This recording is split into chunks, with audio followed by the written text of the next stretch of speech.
Howdy, y'all. Welcome back to the show. Jonathan, in our last conversation, you shared your story about how Blog Talk Radio Show came to be and the miracle from Yvonne Orr, the very first phone call that you had received on that talk show. Yeah. I was curious, how many years did this radio show run, and what are the events that took place during this time period? Oh, okay. So, first of all, years of the radio show. It's kind of a blur. The radio show started around, and I can't tell you the exact year, but it is in the Kleck Files, and the very first episode is in the Kleck Files, the one with Yvonne Orr. People can go find that. A guy named Robert Chandler, by the way, who should get a shout out and a big hug from everybody. Robert Chandler was led to archive all the Kleck shows, the radio shows, the blog talk, all the blog talk shows, all the YouTubes, and even the 2 YouTube channels that were shut down. I think probably with mirrored views, there's several hundred million views, probably total.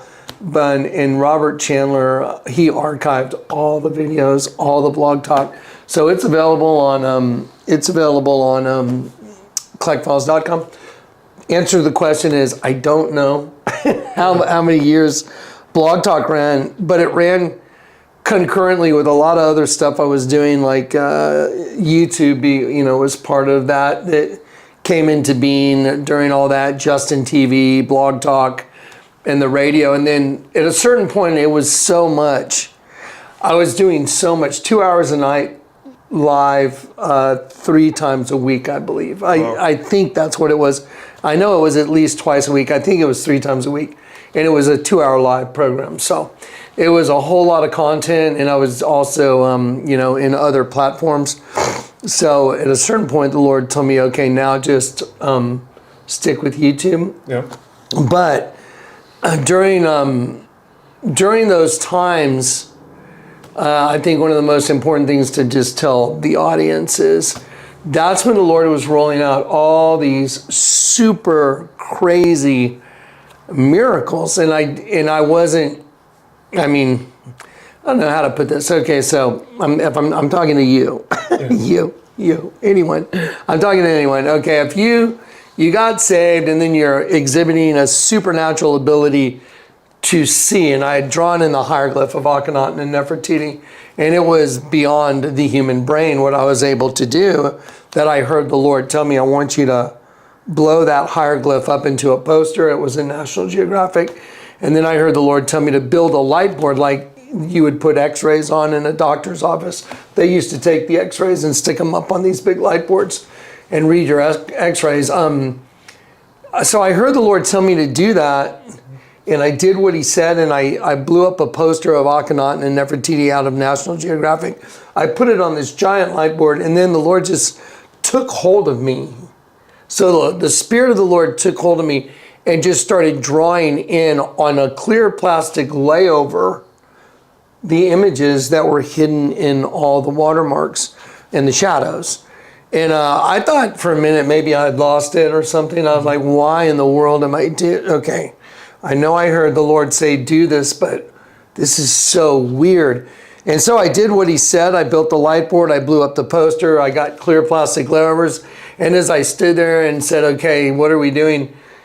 He started drawing in through me. He used me as a platform to draw in what was hidden on that hieroglyph. And it was a serpent race destroying a sheep race by breeding. That's the best short version of what it was.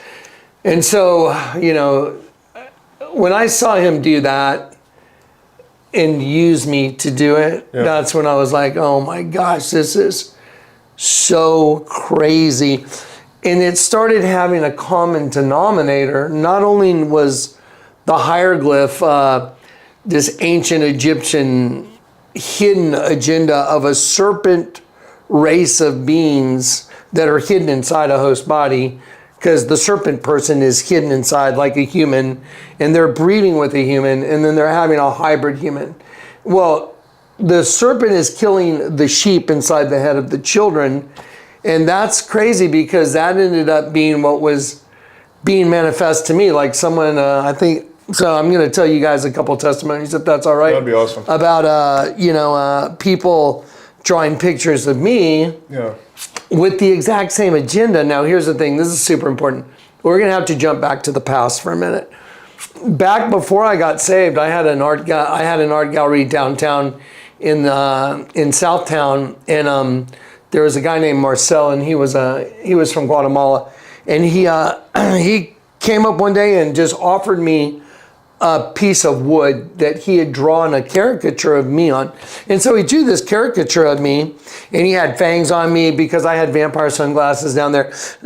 One of my vampire sunglasses, like little outlets, was down there and where we did our stuff. So anyway, he drew a picture of me, a caricature, and he put fangs on me like a vampire. He put a pair of sunglasses sitting up on my forehead. But he made my eyes closed. So both my eyes were closed. And when he gave it to me, it was in 2001. And I just thought, no, that's kind of a good caricature, just like, oh, thank you. It was kind of just, oh, okay. And he was an artist, and so he didn't speak any English, but I accepted it graciously and was like, oh, thank you. That's kind of cool. You just drew a picture on a piece of wood. I couldn't see that there was anything hidden on it, not a thing. After I got converted, and the Bible says that Jesus said he was going to open the eyes of the blind. After I got converted, I looked at that thing again, and I was like, why the hell is there a dead sheep on top of my forehead? Why is there a goat on the back of my head? And I turned it upside down, and there's a serpent eating me. Wow. And I was like, what the heck? Well, I hadn't done the hieroglyph yet. And when I saw that, I freaked out. I was like, what in the hell is going on? Because the virgin, when you turn the virgin upside down, it's a dead sheep. And I'm like, what the hell is going on? Like, why would somebody do? And I'm thinking, okay, this guy's part of some like coven of witches or whatever. And even though I was saved, it takes a while to burn off, as you've come to find out. Yeah. You don't just, when you're saved, the old habits and the old Johnny goes away and the old Zach goes away, but you also have to it takes a little bit of time to lose all those pre-programmed knee-jerk reactions. Yeah. I was on my way down there to talk to him. It wasn't going to be a friendly talk either. Yeah. I was going to demand answers. When I got there, he was gone, and so I was left holding a piece of wood, wondering, like, why the hell is there a dead sheep on top of my head, a goat on the back of my head, and a serpent eating me? And I was just freaked out by it. Well, like I said, an image of the Virgin has the exact same agenda. It's the Virgin, and it's a dead sheep with its tongue sticking out. And you'll see a serpent hidden in the watermarks of a lot of the images of the Virgin as well. Wow. And so I was just like, okay, that's crazy. So anyway, I put that on the shelf, and a lot of times I go like this, because when stuff happens that I'm not fully understanding, I put it on the shelf or put it on the visor, because you give it a little time, something will happen, and you'll pull it right off the visor, and it'll make sense. Yep. As you've come to find out. Yeah, wisdom. Wisdom. Yeah, so anyway, so then let's just kind of float around. We're going to go back to that time shortly after I got saved now. Okay. I brought this book out for a reason. It's called The ABCs of the Bible. This is a different copy than the one I originally bought, but I want you to see it's a big white book. And the reason I want you to see that is because other testimonies I have on YouTube, I describe it as a big white book. Sure. And it is. This one happens to have a book cover. So anyway, the reason I want you to see this is because I want to tell you guys about what happened to me with all the miracles. And it was so overloading me, and I was so freaked out by it, that one day I was drawing in an image of the Virgin, and there was an agenda of a little boy being sexually abused by a Catholic priest.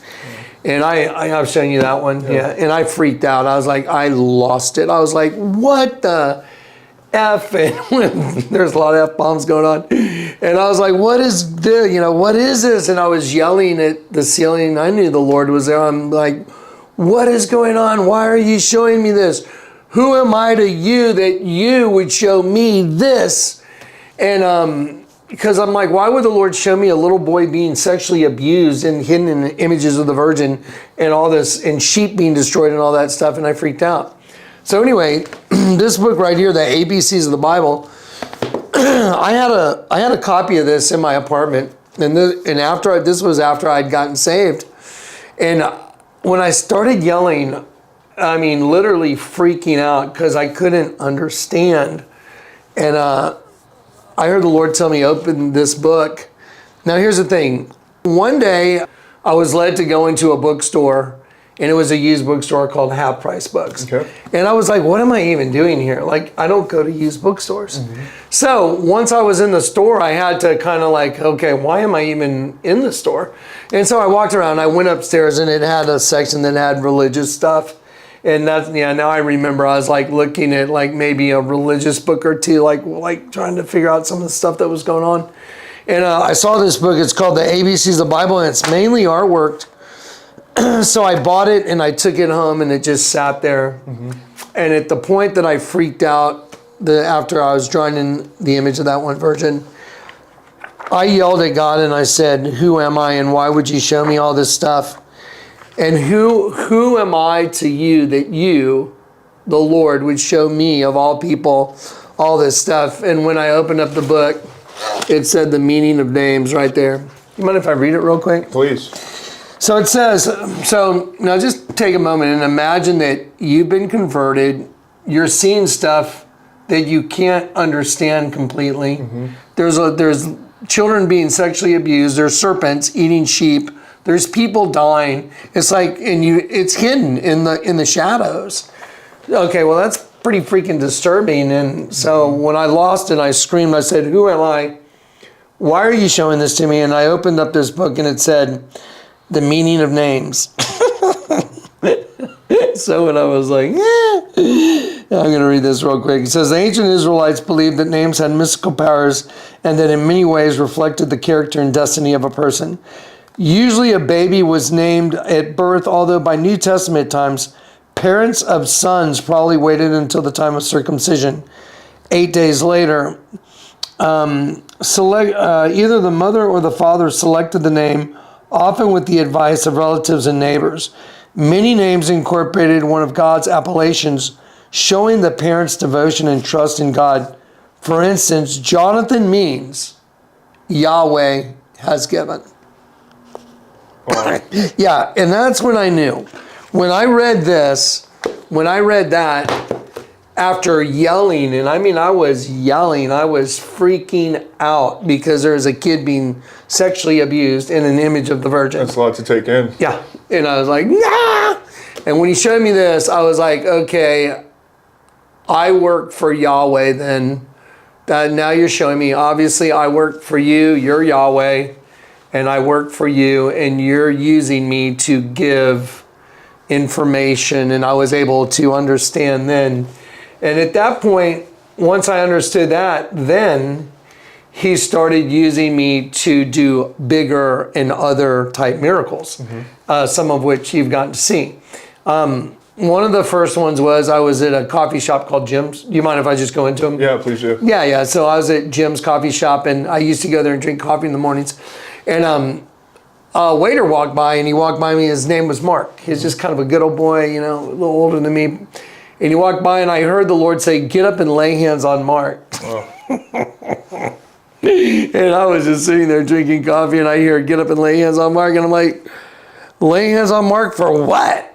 You know, like. You didn't know what his ailment was. I had no idea he was sick. I was just like, I'm just sitting there drinking coffee. Stand up and lay hands on Mark, like right now, do it. Wow. And I was just like, oh, this is super awkward. And but I wanted to be obedient. That's my trademark. I want to please the Lord.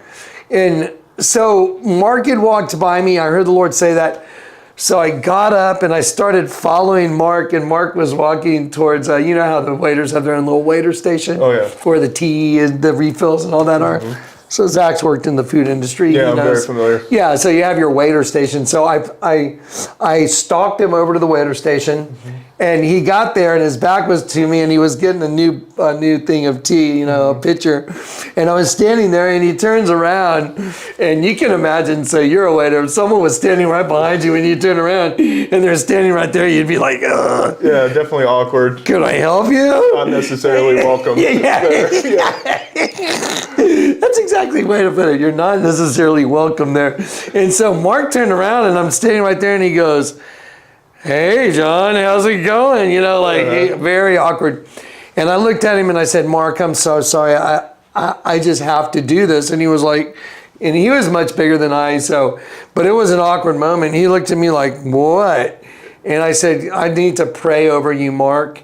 And then he looks at me and he goes, and he just got this really peaceful smile on his face. And he goes, okay. And I put my hand right here, and then I put my other arm on my hand on his arm. And I prayed for his health and his restoration to good health. Now, here's a weird thing. I had no idea something was wrong, so I probably thought, man, I look like a lunatic. Right. Yeah, I'm thinking, I look like a total loon. And I'm like, oh, so I finished praying, you know, it was short. It was real short. Heavenly Father, God, please restore Mark to good health and please bless him with good health. And so anyway, I finished and I look at him and I'm like, I'm going to go back to my table now. So I go back and I sit down. About 2 weeks later, I go back in there and Mark, I'm sitting there drinking coffee a couple weeks later and Mark comes walking up and he's a tall fella and he's kind of looming over me and he's like, John, how'd you know? John, how'd you know? And he's crying. And he's like just starting, how'd you know, John? And I'm just sitting there and I totally forgot. I totally forgot. And I'm like sitting there like, what are you talking about, Mark? He goes, John, how'd you know? I had what was it? Not colon, yeah. He had colon cancer. He said, I had colon cancer and they were trying to decide how to treat it because it was, you know, everywhere and they were trying to figure out what to do and how to treat it at University Hospital. And I'm sitting there like going, no way, no, are you serious? And he's sitting there just crying. Yeah, and I went back after you prayed for me, it's gone. Wow. And I'm like, what? You're kidding me, really? And I was like, I didn't even know you were sick. Sure. And he's like, it's gone, man.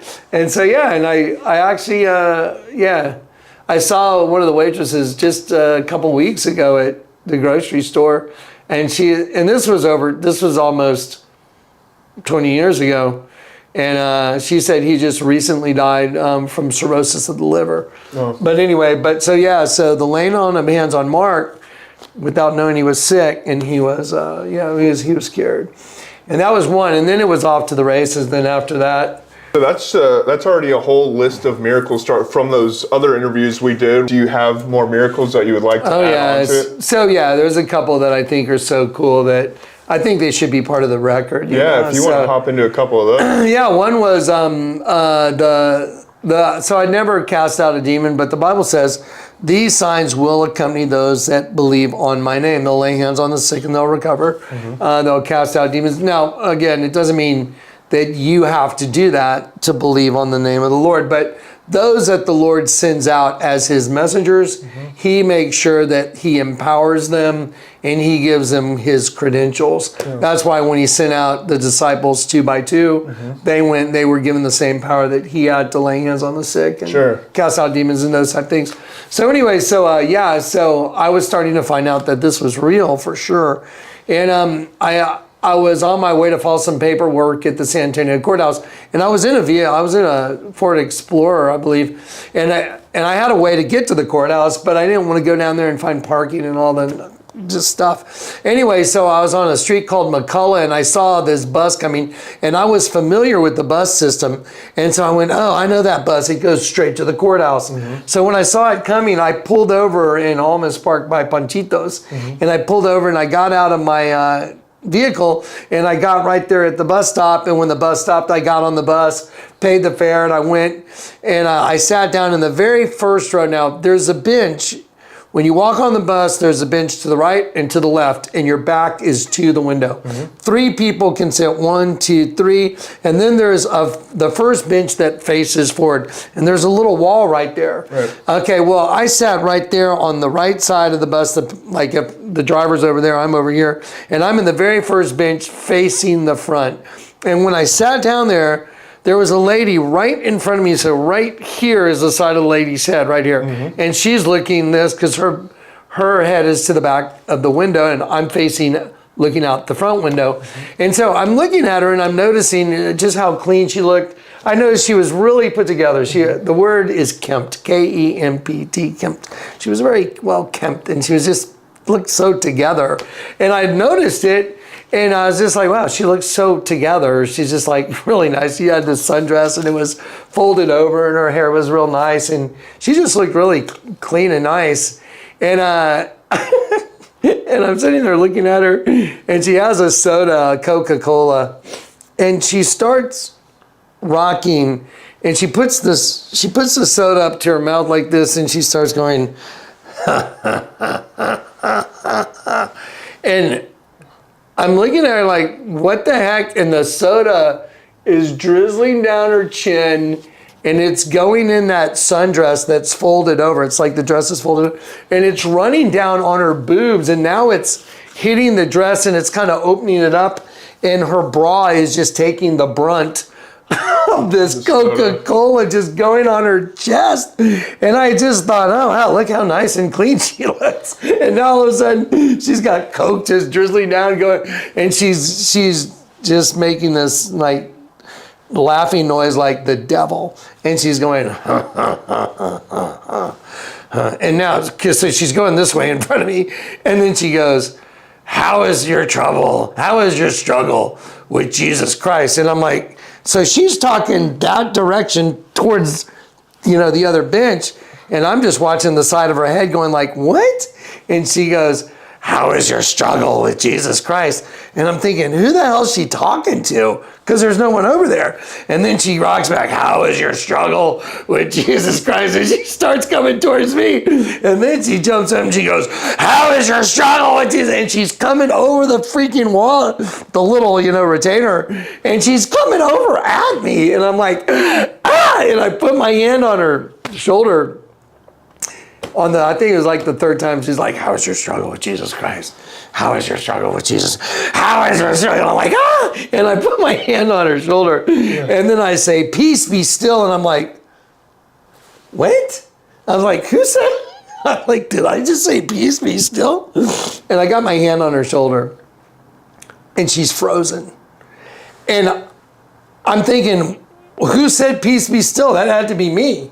And I know it came out of my mouth, but it wasn't me. And I'm like, weird. And I look back and there's all these people and all those other benches and they're all leaning forward because they all want to see what's going on. And I got my hand and I look up at it and then I go, I cast you out in the name of, and she goes, Jesus, and I go, Jesus Christ. She starts saying it, but I go, Jesus Christ. And then she goes, bam, and she slams up against her seat and the window and she goes, Kish! And I'm like, oh, no, it kind of looked like a and then I look back at the people on the bus like, no, like I did not hit her. She just flew back. I'm serious.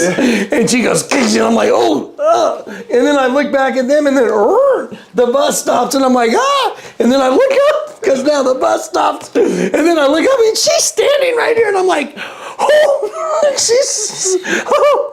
yeah. What are you doing? Oh, she's standing right above me. And I'm like, oh no. And she goes, thank you so much. Thank you. Thank you so much. Thank you. And I'm just like, ah. And so she walks off the bus. But she went from, how's your struggle with Jesus Christ? To, thank you so much. Thank you so much. Thank you. And I was just like, okay. So anyway, the next bus stop, I bailed off that bus and I didn't have a cell phone with me. I ran to a payphone and I called Lou and I was like, dude, you are not going to freaking believe what just happened. So yeah, that was my San Antonio cast a demon out story. And I was just like, wow. That is insane. Oh yeah. Do you want to just rapid fire a couple testimonies? Yeah, let's do another one. So yeah, that was a crazy one. Yeah. Then the house that we're in right here, when I got this house, it was such a dump. It was so bad. This house was an absolute disaster. And it was my dad trying to clear his conscience because they had taken so much money from me. Sure. And so anyway, so I'll make this a quick one because there's a pile of supernatural things that started happening. Juan Longoria was one on this house. the plumbing, we had to dig a tunnel under this house to replace this plumbing. It was really bad. We had to tunnel under the house and replace all the plumbing all the way to the street. Big job.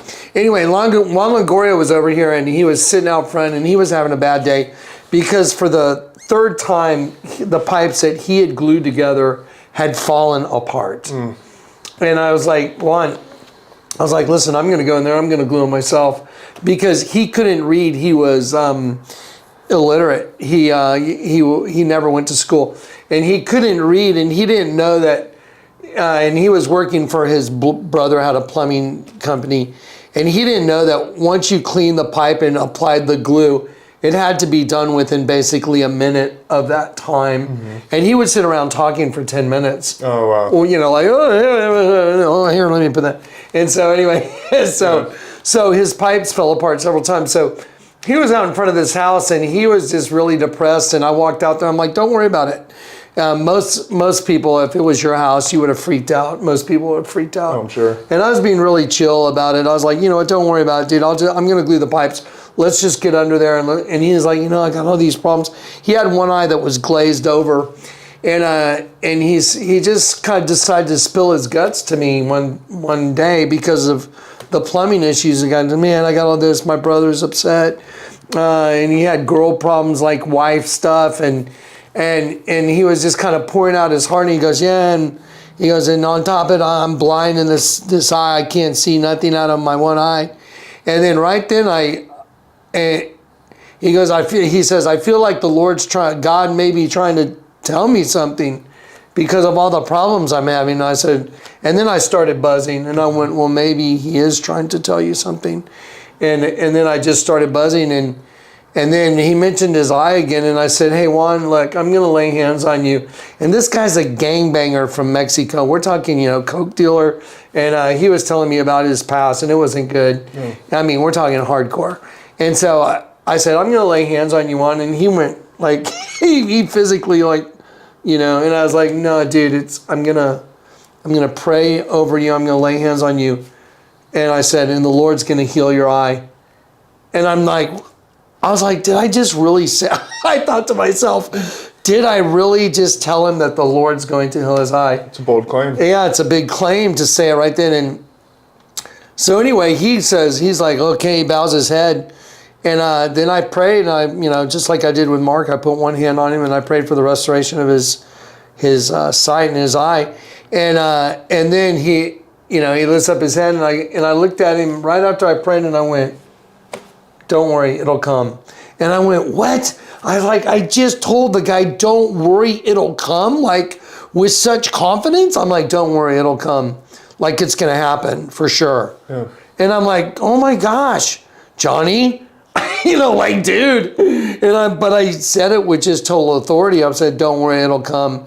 And then I went, did I just tell you, don't worry, it'll come? So that was another instance where you just became a vessel of speaking for the Lord. Absolutely. Sure. And so we walk around the house and we crawl in our tunnel, and I tell him, hey, I'm going first. So anyway, I'm crawling down this tunnel, and it's real dark, and we have headlights on.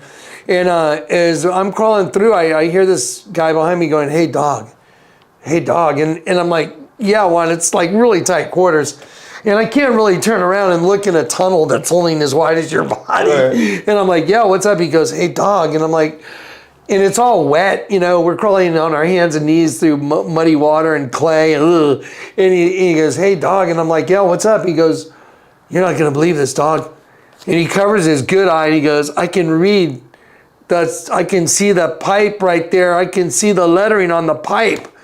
And I got my dickies on my coveralls, and I'm like, hang on, Juan. And I reach in my pocket and I get out my phone. Yeah. I'm like, okay, now talk. And he's like, what's going on? I don't know what's going on. I can see. I couldn't see, now I can see. And he's freaked out. And he's under the house in the dark, in the tunnel, and his vision came back. Wow. And then I was like, oh, praise God. So I documented it on my cell phone under the house, and then we came out, and I videotaped him coming out of the mud. It was like, I don't know how to describe it. I think it was one of the Psalms, the Lord called me out of the miry clay. Anyway, and he came walking out, he came crawling out, and his eye was restored. And I was like, oh my gosh, this is crazy. So that was another one, Juan Longoria. And then Kat Young. Kat, you know Kat. Kat's, you guys hear about Kat all the time. Yeah. Kat has been a good friend of mine for a long time. Anyway, Kat used to come on the radio occasionally as a call-in, and I would let her, come on and talk and ask questions.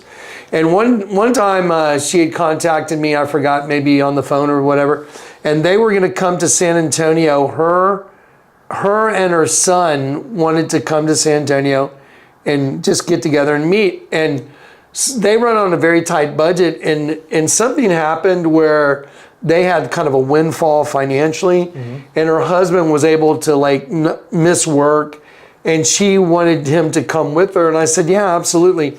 So they came to San Antonio, and we went to a place called River Center Mall, and we were sitting in River Center Mall, and Kat brought up her husband's eye, and he had an incurable eye problem. Yeah. And she had brought it up that, they were at the hotel where they were staying, and she had heard the Lord say something about asking to heal Dave's eye. And right then I heard the Lord say, stand up and pray over Dave right now. And it was mega fear factor. I was standing in a picnic area with hundreds of people that were having lunch at River Center Mall, and it was packed, and I was just like, okay. Yeah. So stand up in front of everybody, and I'm like, oh, hear the Lord. No. Obedience time once again. Yeah, obedience time. It's like you had to overcome this, what other people think. If you care what other people think about you, you can't do what I do, and what the Lord has me do. And so then, I stood up and I just prayed over Dave's eye. Of course, I tried to keep it just, normal tone. And I prayed for the restoration of his eye, and it was completely incurable, the doctor said. So anyway, so Dave took the step of faith, tossed his meds. He went back to town. His eye was fine. They had taken spinal fluid out of his spine and all these things to try and relieve the pressure, because I forget what he had, but he had all this pressure in his eye, and it was swollen, and they had to just give him medication, and they said it was incurable. Anyway, so when he went back to his house or his home, he wanted to go see the doctor just to confirm. I remember Kat was a little put out by it. I was like, let him go to the doctor. And she goes, but it's healed. And I said, let him go to the doctor. He should. And so he went to the doctor, and he told his doctor, well, this is what happened in San Antonio. And the doctor said, well, that's the only thing I would believe, because your eye was incurable. The only thing I would believe is a miracle, because it wasn't curable. So that's when I started realizing, wait a minute, my son's eye, Juan Longoria's eye, Dave's eye, and I'm like, there's a pattern here. A lot of sight being restored. A lot of sight being restored, yes. Also, Jory Lamb, I stopped by there on the way to the Grand Junction getaway. She was in Las Vegas. She had an eye thing. I forgot what it was, but she had to get needles, injections in her eye. And after I stopped by and laid hands on her, that was the first time that she hadn't had to get injections anymore. The doctor was like, wow, whatever it was, he said, had stopped in its tracks. Wow. So anyway, I realized that the Lord was using me, obviously, as, a servant. And the miracles and the healings were also at his behest, never at my behest. For example, there's been times I've wanted to lay hands on a lot of people that I've seen that I wanted to lay hands on. And the Lord will say no. It's not that you can just pick and choose who you want to go lay hands on. That's not the way it works. Because then it becomes for your own glory. Right. And it's for the Lord's purposes. And he does it, and I don't fully understand it all, but he lets me know when he wants me to lay hands on someone. And it's rather frustrating sometimes, because I would choose to lay hands on everybody if I could. I would be driving all the time, Absolutely. But yeah, then there's a little girl, Lexley. She was legally blind at the Grand Junction get together, and all these people were saying, Johnny, there's this little girl, they drove 2,000 miles to get here. or her grandmother drove her. You got to lay hands on her. And I was like, oh God, stop.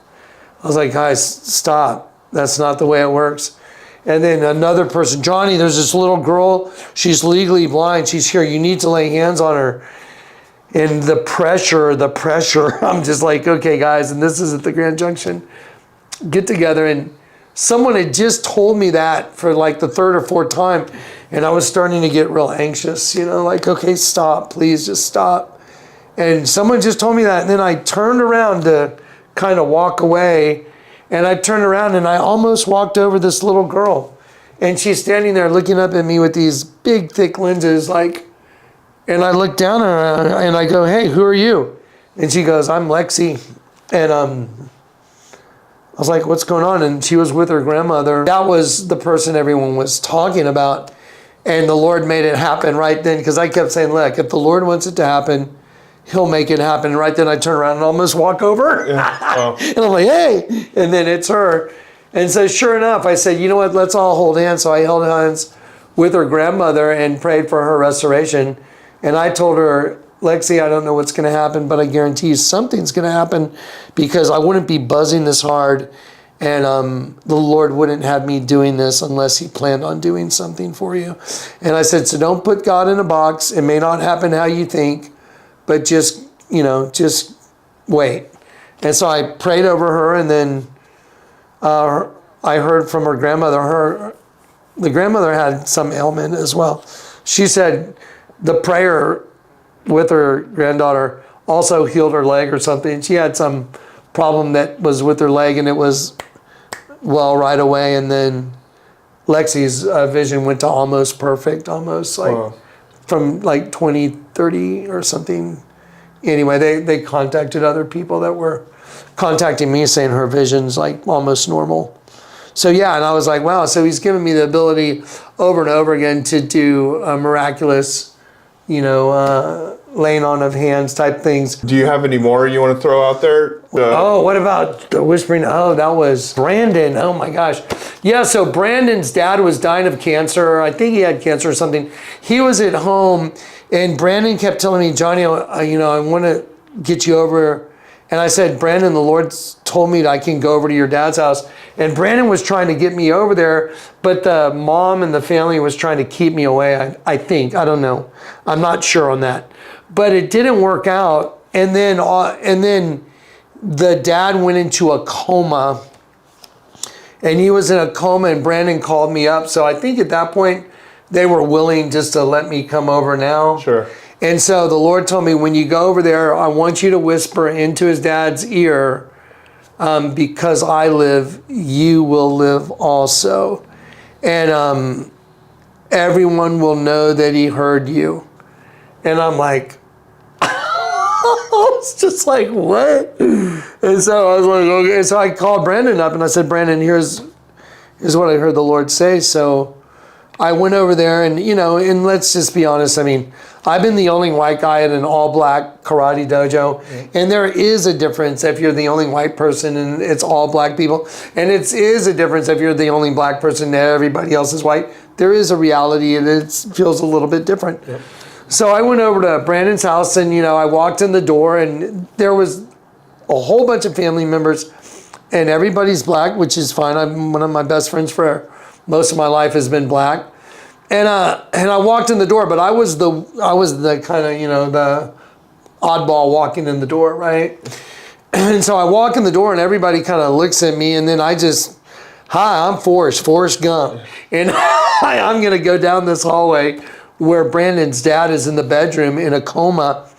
And he had been in a coma and had not moved in 24 hours. And so I went in the bedroom, and Brandon's mom was there, and I think Brandon's aunt. And we're there in the bedroom with his dad, and his dad was in a complete coma on the bed, had not moved, no sign of anything in 24 hours. So I told him, this is what the Lord told me. I'm going to whisper in his ear, and this is what the Lord told me to whisper, because I live, you will live also, and you will know that he heard me. And they're like, okay. And so we all prayed together, and then I went and I put my hand on Brandon's dad, and I whispered into his ear. And while I had my mouth right down by his ear and I was whispering, I mean, I hear this, oh my God, oh, his eyes open. Oh, and these two women that were in the bedroom, they freaked out, man. They were, oh my God, his eyes open, his eyes open. And he opened up his eyes from a complete coma. And then I of course, I'm down here and I pop up and I'm looking at his eyes and I'm like, they're not open. Yeah. I'm like, Dad, it's here. And I go, and she goes, oh my God, his eyes were wide open. And I look at the lady and she goes, oh, again. Wow. And I look over like, ah. And he opened up his eyes twice. And the Lord, you've seen this, he'll do things twice when he really wants me to know it's him for sure. He'll do it twice. It's kind of a thing. Anyway, so yeah, Brandon's dad opened his eyes twice, and then I said, okay, now the Lord's telling me it's time for me to leave, and I love you guys, and I got to go, and I left, and then his dad passed away right after that. Yeah. So yeah, that was a super crazy, and you talk about crazy faith. I mean, walking into that situation and telling these people, look, I know he hasn't moved an inch in 24 hours, but when I whisper in his ear, and I didn't, that's what he said, whisper.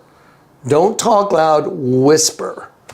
And I whispered into his ear. So I'm not like, hey, you know, it was very quiet. I whispered into his ear and his eyes opened up wide and he was like, oh, and they freaked out. I freaked out. Anyway, but that was another crazy miracle. Then there was George and Marty who were helping me work around here, and George had a horrible affliction. George would pass out, like he said, it felt like ants on his head. I forget the name of the diagnosis, but there's no way out of it. It's like some schizoid thing, and they say that once it starts, it never stops, and his brain has to reset. Mm-hmm. So he has to pass out, be unconscious, and he comes up again, and then his brain resets. And, you know, he can continue, but it was destroying his life, man. He couldn't keep a job. He'd do this in restaurants. He was working in kitchens around fire and stuff. Yeah, hey, boiling pots. Mm-hmm. Anyway, and, you know, in cars, he had gone off the highway and stuff before, yeah. Anyway, so I was praying, asking the Lord, please let me lay hands on George, please. And one day we came around the corner to the house and George said, oh, Johnny, it's starting. And he would always say it felt like ants crawling on his head. And he would go, Johnny, I can feel it's like they're here. And I would always get him and lay him down. I'd try and always get him on the ground first before he passed out, because then it'd be dead weight. So anyway, when he told me that, I rounded the corner, I put my hands across him, and I pulled into the driveway, and then I heard the Lord say, lay hands on him. And I laid hands on George in the driveway, but when I did, it's like someone hit me in the chest, and I went boom, and I flung back, and I hit my seat pretty darn hard. And it felt like I got hit with a wave of energy, and tears were just rolling out of my eyes. And I was sitting against my chair in my vehicle like this after it happened, and all I could do was go like this. And I looked over at George like that, and George was right here. Yeah. His head was like right, he was leaning over the console like, and I was like, oh, and he was like, Johnny, I didn't pass out, oh my God, I didn't pass out. And he jumped out of that car, man, and he called his wife so fast, and he was jumping around, just celebrating, and his affliction's been gone for good. Really interesting miracle from that is when George left my house, right after that, he got on the highway to leave, and I got on the highway, and I saw him driving. And when he's getting on the highway, my car's running out of gas. Wow. And I'm like, no. And so I coasted off the highway, and I pulled into a storage unit, you know, that rents storage space. And I pulled in, and I said, George, I'm running out of gas. Can you come back and help me? So he circles back around, and he gets out. And he opens the back of his like Suburban, and he had a leather jacket. Now, it was really hot. I still remember it was hot. I'm thinking, what's he doing with the leather jacket in the back of his vehicle? Mm-hmm. And he goes, Johnny, I got to show you what it was like. You know what it felt like? It felt like this. And he put on his leather jacket, and he goes, it felt like that. And he just threw his jacket on the ground. He like peeled it off and threw it on the ground. He goes, that's what it felt like. And then the Lord said, look up the address, which was 555 Sunset, I believe. the storage units. Yeah. And I said, what? The Lord said, look up 555 in the Bible. And 5552 means to strip off like a garment. Oh, wow. Yeah, it did. And I was just like, ah. So yeah, that's, you know, that's some, but there's a just, you've been around, right? Yeah, absolutely. There's a lot more. Yeah. But anyway, there's a whole lot of miracles, and the Lord's the one that picks and chooses. And just for everybody out there that's asked me, you know, like, and that sent me letters or emails like, hey, I have this affliction, you know, I pray for you, but if the Lord told me to go, I would go. I would drive across the nation just to go lay hands on someone that's sick. But here's the reality. These host bodies wear out and they get sick and they have ailments, and I have my own, yes? Yep. I deal with a lot of physical stuff. do. I deal with my own stuff.